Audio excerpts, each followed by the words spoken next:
Hello mga kate! So, today mini vlog ay magagawa tayo ng pizza. Ito yung ating mga ingredients. Ito yung gagawin nating pizza. Tasty bread lang yung gagamitin natin. Tapos meron akong pineapple.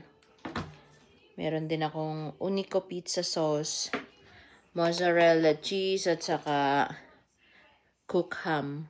Try natin gumawa ng Hawaiian. Nagamit ito. Ano kaya ang lasa nito? Nakita ko kasi ito sa Facebook nung isang araw. Itatry lang natin. Yung pizza sauce ko nga pala mga kaate ay nilagyan ko ng konting asukal. Ayaw ko kasi nung masyadong maasim. Lagyan na natin yung ating bread.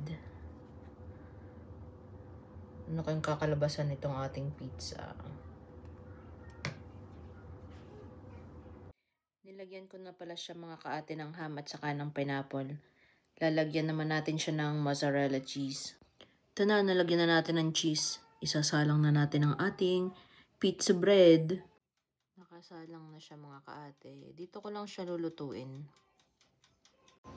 Luto na yung ating pizza bread. Ayan na.